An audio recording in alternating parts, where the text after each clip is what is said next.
Welcome to a new episode of the Straight Wrestling Voices of the Indies podcast. I'm your host, Morbo, and as always, my co-host, the person who could convince anyone to watch indie wrestling, Sebastian. Thank you very much for the introduction, Morbo, and welcome everyone to the second episode of Straight Wrestling Voices of the Indies. And our guest today is not only a known wrestler in the southeast of the United States independent wrestling scene, but he's also a representative of wrestling in Bulgaria, which is his home country. And I'm very happy that he's our guest today on our second episode. Welcome, Damyan Tangra, and thank you very much for taking the time to talk to us today. Thank you so much. It's great to be here. I really have been enjoying your podcast and the conversations that you had. I really enjoyed the one with Matt Griffin, so I really am flattered that I can be part of this, and very excited to hear your opinions and also to be able to answer your questions. Okay, Damyan, let's start. Let's introduce yourself to the listeners who don't know who you are. Who is Damyan Tangra?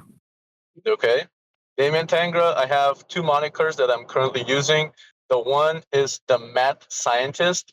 Math is M-A-T because I have background in judo, in jiu-jitsu, also in Muay Thai. So I do a lot of moves that are takedowns, submissions, a lot of striking. And pretty much the idea for Damyan Tangra is a person who never backs down from a fight. I try to be a little bit better than bad. The crowd seems to be enjoying what I'm doing so far, and I just try to improve every time I step in the ring. Okay, how do you get into wrestling as a fan? As a fan, so in Bulgaria, there was when I started watching, there was a channel that played some WWF at the time. I believe it was the last couple of years of the Attitude Era. Those are my first memories from watching professional wrestling. The Rock was very popular, Stone Cold, Triple H, Undertaker, Kane. My first memories was probably some of the Rock's matches. He's definitely one of my favorite wrestlers, very charismatic, very interesting with his moves, very well-rounded, and of course now he's one of the biggest action stars in the world. But first I got introduced to the last couple of years to the Attitude Era. Then after that, of course, I watched some of the Ruthless Aggression era. I really fell in love with wrestling back then, and I started appreciating more for the art style and technicality of the matches, the storylines. But I never grew out of it. I remember being in Bulgaria, there's no wrestling schools. There are no wrestling shows. I think maybe right now there might have been one or two wrestling shows at all. So there was no way to go to any shows in Bulgaria. And we just would watch wrestling on TV. It was extremely popular when I was first and second grade. And I just kept that passion of mine became into a dream, and decided to follow it and go to the States and train and pursue that dream. You already kind of answered the question, but how is wrestling in general perceived in your native country of Bulgaria? Okay. Well, in Bulgaria, wrestling, as I said, was very popular when I was first, second grade. And then when I became a teenager, again, it was very popular because of wrestlers like John Cena, Rey Mysterio, Batista, again, Triple H, Shawn Michaels, Randy Orton, of course, Edge. So all my friends, when I was a teenager, probably my around 13, 14 years old, everybody loved it. And at some point, a lot of my friends grew out of it, which is, I think that's a normal thing. And they started perceiving it more like a show. But I always watched every Monday Night Raw, SmackDown, all the big pay-per-views, WrestleManias. After that, I started discovering TNA, Ring of Honor, the Japanese wrestling, New Japan. As I said, back in the day, it was perceived very seriously.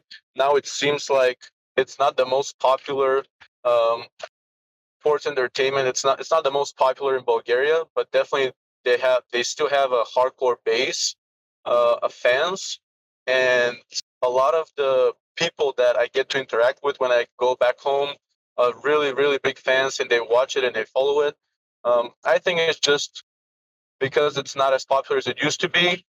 There's just less people like it now, but I think it's coming back because a lot of big companies have been doing very good job with presenting wrestling in a very good way, and I think it definitely is on the rise again in Bulgaria. Can you say what exactly fascinates you about wrestling? That's a great question. I don't think I can narrow it down to only one thing, but because wrestling is such a hybrid from entertainment, um, acting, also uh, being able to perform all the interesting and intricate moves and falls and stunts, I believe that all that together really fascinates me. Um, Also, just the ability of people to connect with the crowd.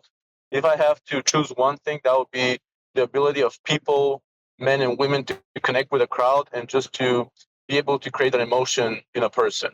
And I've watched some of my friends. I love watching wrestling with people that don't watch wrestling at all, because then I can really see who is really good at connecting with the audience. Because if they can attract the attention of some of my friends that are not fans, then I know that person is really good at what they're doing. You already now talked about how did you get into wrestling as a fan, but we would, of course, also like to know how did you get into wrestling as a wrestler yourself. And you have been trained by WWA4, which is a wrestling school where AR Fox is the head trainer, like other guys we know from the Southeast region, like, for example, Bobby Flacco or Rico Gonzalez. And I would like to know, did this training by WWA4, did this influence your style of wrestling? Okay, I love the fact that you have all that information about the WWA4. You're correct. It is a school that is based in Atlanta, Georgia. The head trainer is Air Fox, so I was trained by Air Fox himself. The great part about the WWA4 as a wrestling school is that um, Fox sees potential in everybody, and as long as you're willing to work hard and improve and just listen and be able to get some new ideas and draw inspirations from other places, not only from wrestling. He will let you be whatever character you want to be. We all know that Air Fox right now is with AEW, and he's very innovative. He does a lot of high flying moves and um, very intricate and very sometimes even crazy maneuvers, crazy stunts.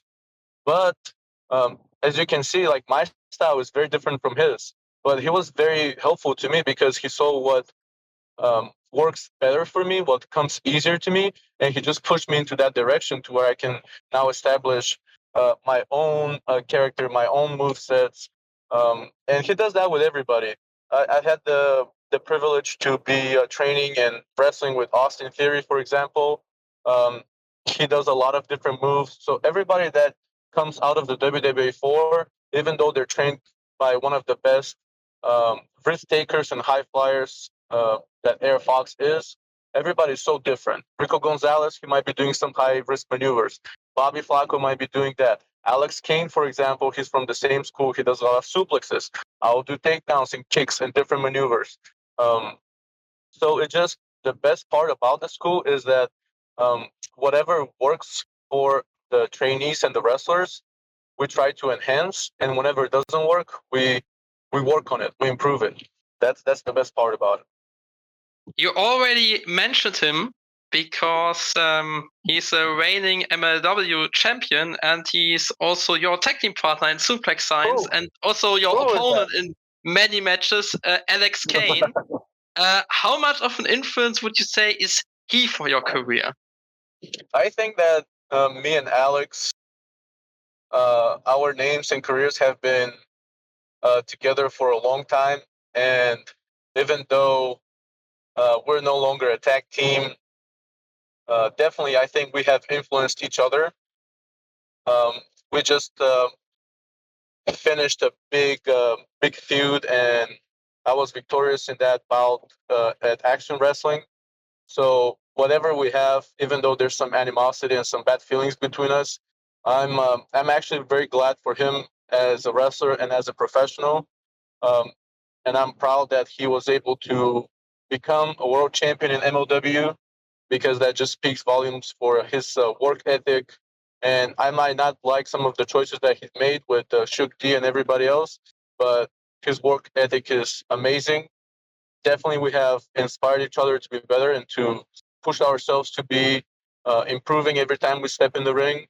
Uh, I'll lie if I say that I didn't enjoy our time as a tag team, as Suplex Science. I think that we had a lot more potential that we actually showed. It was a very short-lived tag team, but so be it. Wrestling has its own turns and switches and everything, so everything can change very fast. But I'm happy for him.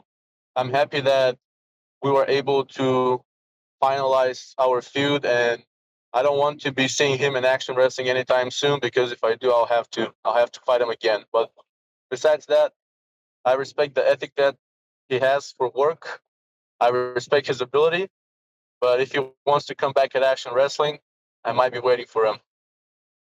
We now talked about what an influence Alex Kane had on you, and also what an influence WWA4 had on you. So we talked about the influence of human beings and on wrestling schools. But you already mentioned something before, your background. As you said, you have a background in Jiu-Jitsu and also in Muay Thai.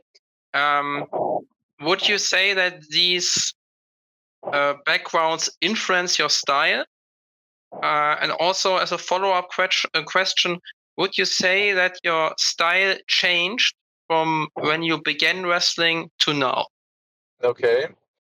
Definitely both Jiu-Jitsu and Muay Thai have influenced my style, because, as I said, with wrestling, I really try to put a thought behind my matches, and also what could be weak points for my opponents. And I can easily attack a weak point just because of the jiu-jitsu and because the Muay Thai experience that I have. Also, with the way my style has evolved, in the beginning, I tried to do a lot of more high risk maneuvers. I still do, but I try to do it when it's really necessary. I can do some of the big dives. I can do some of the top rope maneuvers, but if I don't have to do them, I prefer to do a really good takedown, a big kick, or a really dangerous submission maneuver, because that is really where I excel at. And as I said in the beginning, I used to jump a lot more. Now it's more ground based. But when the time comes, and for example, if I wrestle somebody that's way bigger than me, I might have to do some more dangerous maneuvers with the high flying and the risk taking. They're not my favorite. They're my favorite to watch, but definitely not my favorite to do, because um, my my field definitely is the mat. That's why I'm the mat scientist, and I like to keep it there. Of course, not only styles are important, but also places where you can work as a wrestler. And in this context, you already mentioned Action Wrestling before. Would you say that this is the most influential promotion for your career? And are there other promotions or that have played or play an important role in your career, and maybe also in your personal development as a wrestler? Oh wow, that's a really good question. I can definitely say that I feel Action Wrestling is one of my home promotions. Not only because it's close to me, it's probably 2 hours away from where I live, but also because I have been with the promotion for quite a while now, and really the the fans have taken me in, and I feel like I know a lot of them, and I can feel whenever I have a match the ups and downs. I can feel their energy, so I definitely feel like Action Wrestling is my home promotion. Also, I really enjoy wrestling at TWE, which is in Chattanooga, Tennessee. They were hosting the SCI this past year. They have been doing really amazing there, so I really enjoy working there. I used to do some shows in Indiana, Ohio, one of my goals for this year definitely is WXW.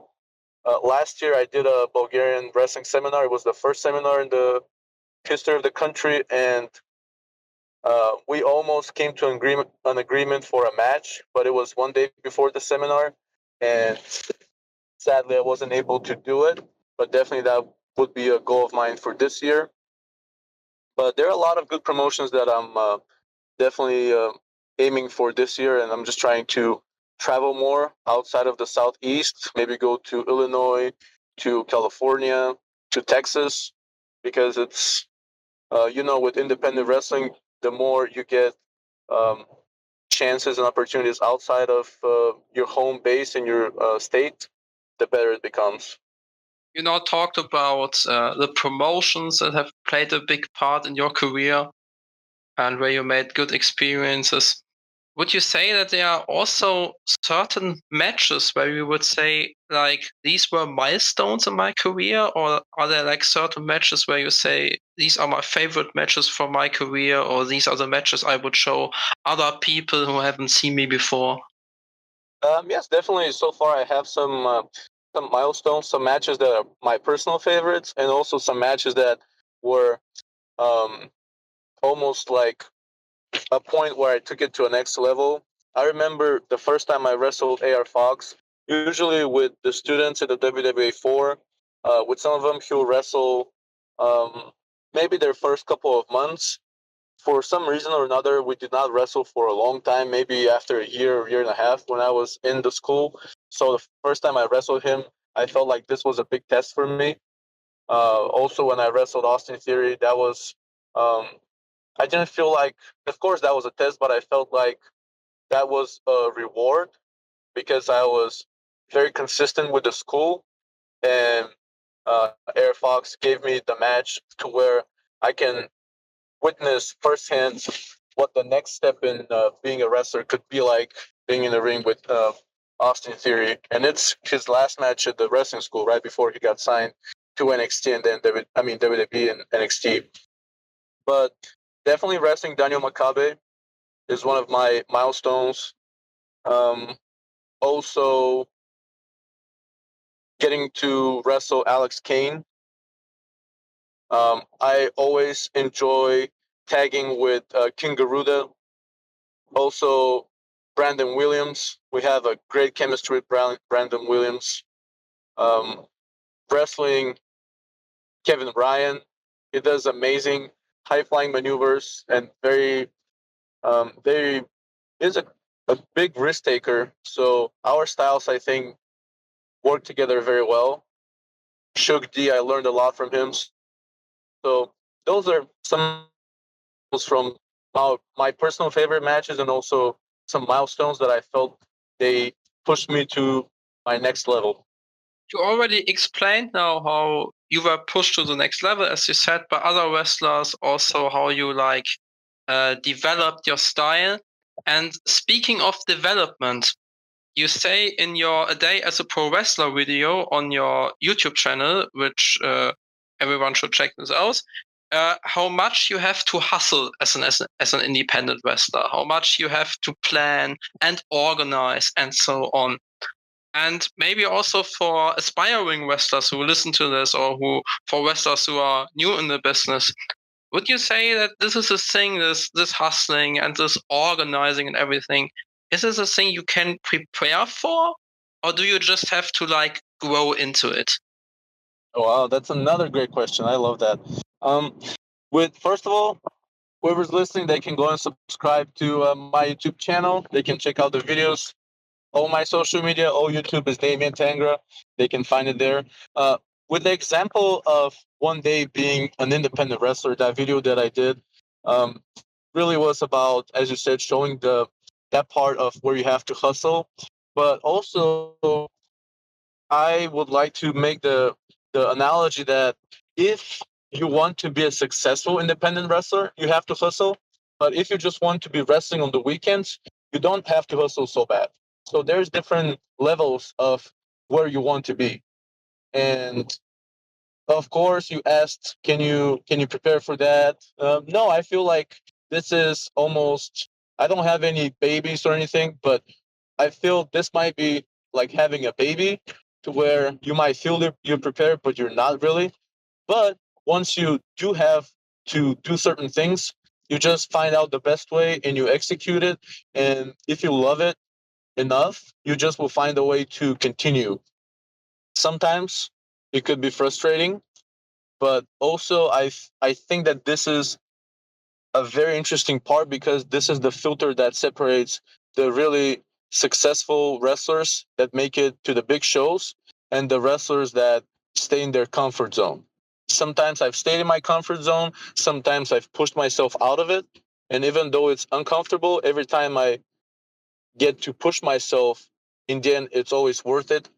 And yes, you do have to hustle. Right now, I'm still working. We're recording this, but still, after this, I still have a couple of hours left to finish with my work. After that, I have something else to do, but that's fine. That's what it comes with. But this is the moment where I think that once people start becoming more and more successful, we'll really miss, because now you get to be yourself to the fullest. I get to dictate what Damyan Tangra does. I get to decide exactly what clothes to wear as a wrestler. I get to decide what storylines to participate in. I get to decide for some of the matches who I wrestle. And it's just very freeing, very good, um, excellent opportunity. And the more I think about it, I just try not to focus on, of course, I have goals. I want to do bigger and better things. But also sometimes it's good to focus in the moment and just to enjoy the ride and the ups and downs. And that's my opinion of being a professional wrestler. If you really love it, it can be interesting, it can be amazing, and it will test you. You'll become a better person, a better professional at the end of it. And that's the natural selection. If you don't hustle, the odds are you probably won't make it to the bigger shows. So would you say being or becoming a successful professional wrestler is like a trial and error process? It definitely is a trial and error. It is, and that's an analogy I'm going to give that Chris Hero gave to me a long time ago. It is like being a captain of a ship. You have to turn the wheel just slightly, couple degrees sometimes, and then you discover, okay, this is different. This is a new way to do things, or maybe this is a mistake. So definitely, it is a people's business. So being a good person and being punctual and being a professional in general can be sometimes can be more helpful than being a good wrestler. But definitely with the trial and error and with just trying to improve every time, you can take that mentality and use it to anything, and you'll be successful, no matter if it's wrestling, if it's some kind of other professional activity or job. I think definitely it has a big part of trial and error. But as long as you're passionate, one time or another, it might take a little bit of time, but you will be successful. What would you say? How much does coming from a different country contributes to dealing with this whole situation that you just explained? Would you say, does it make it harder, or does it make you like being even more focused and even more destined to put in the work and to make it? Like, again, I really am loving the questions. So again, it depends how you look at things. I think that definitely in the beginning, it is way more difficult because, for example, you're in Germany. There are some good opportunities in Germany, also in England, some in France. In Bulgaria, for example, as I said, there are no pro wrestling schools. I believe there's a pro wrestling school in Romania. That's the closest. That's probably 7 or 8 hours away from me. And definitely moving to a different country to pursue your dream, especially in wrestling, the beginning will be very difficult. But the more you stay consistent, the more I believe the bad parts actually become your strength. Because for example, the moment I moved to the States, yes, it was very difficult to settle in and to find a job and to fix my schedule around the wrestling shows and training and to balance it all. But once I started figuring it out, I started standing out because now I'm different. There might be people from the States, there might be people from Mexico, but really there's just one person from Bulgaria where I'm at. So in the beginning, that definitely was a downside to it. But the more I started realizing what it takes to do it and to be consistent, the better it became. Speaking of Bulgaria, I listened to the Bored Monkeys podcast where you were a guest from 2 years ago. And there you talked about wanting to contribute to wrestling in Bulgaria and how important that is to you. Would you say that this is like still your biggest goal? And do you already have ideas how you would like to contribute? Would you like to maybe open a wrestling school, or maybe like do exchange programs or something like this? That definitely is my biggest goal after my active career is finalized. But for now, my biggest goal is just to be more successful at what I do. I already had one wrestling seminar in Bulgaria. That was the first wrestling seminar. So that was just a little way of giving back to the community there, and also just to give chance to a lot of people that could potentially love that. And it definitely is a dream of mine to keep doing that. You already talked about your goals and wanting to wrestle for WXW in Germany. And I would like to know, are there also other places in Europe where you would like to wrestle? Like, for example, in your home country of Bulgaria, but maybe also in the UK or in other countries of Europe? Definitely WXW is a big goal of mine. Progress is definitely a goal too. But anywhere in Europe will be a great opportunity, because even though I'm from Europe, I haven't really wrestled there that much. I just have a match in Romania so far. So any company in Europe would definitely be a very good goal for me to wrestle next. As we already heard from you, you not only have ambitions to wrestle in Europe, but also in other promotions and maybe also other areas of the United States. As we all know, the main part of your career is in the southeast of the United States. But are there certain independent promotions in other areas of the United States and the southeast where you would like to wrestle? You already mentioned some of the areas where we would like to wrestle. In the Southeast, I feel like I've wrestled a lot of promotions there. So I'm trying to get out of the Southeast and to travel more. New Texas Pro is definitely a promotion I'm interested in. They're based out of Texas, of course. There's some promotions in California. Let me think. Black Label Pro is based out of Illinois in Chicago. So those two come to mind right now. But besides that, I just want to travel and just improve every time. And the Southeast is great. It's my home, but I want to branch out and just show more people what I can do. Before Morbo will talk to you about what is next for you in the near future, I would like to know, I mentioned it before, in your day as a pro wrestler, you also talked about what you have to do to get ahead in wrestling. You also talked about this in this interview already. And I would like to know, you already talked about what are the next steps for you, or what do you want to do next in terms of promotions or regions. But is there like an ultimate goal for you that you would like to reach in wrestling? Like, for example, getting signed somewhere or working a particular show or wrestling a particular wrestler or something like this? Oh, most definitely.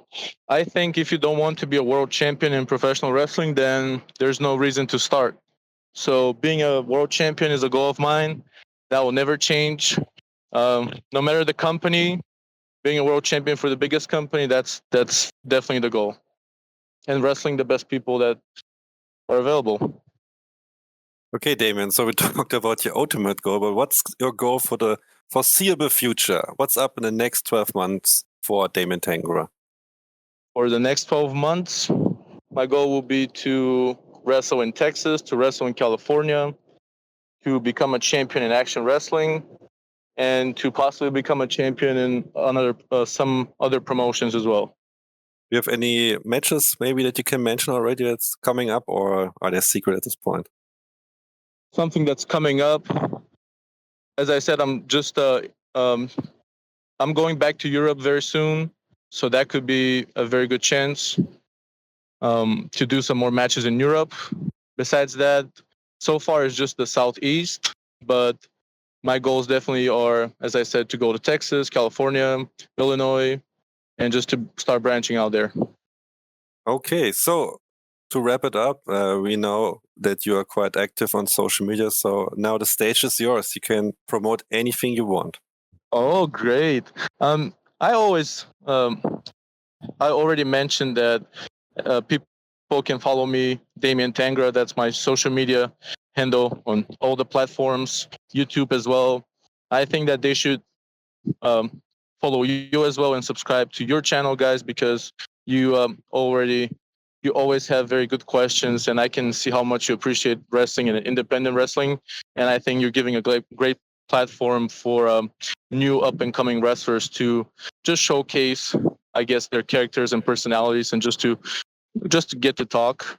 So yeah, everybody just feel free to follow you, me, just follow wrestling in general, and just make it bigger than it was. Okay, I want to say thank you very much, Damyan, for coming on the show. Both Sebastian and I are a huge fan of your work, so it's an honor to have you on the show. Thank you so much, guys. It was a pleasure. I really enjoyed our time. I would like to say thank you to you as well, Damyan, and of course also thank you to you, Morbo, and also thank you to you, Florian. And I just want to say, Damyan, it was great to have you, and we really appreciate what you said about us giving a platform to wrestlers and to independent wrestling, because this is the whole idea of this podcast, and this is what we want to do, and we are very happy if it is also seen that way. So with that, thank you very much to everyone listening, and I hope you will listen again to our next episodes. Thank you. Keep up the great work.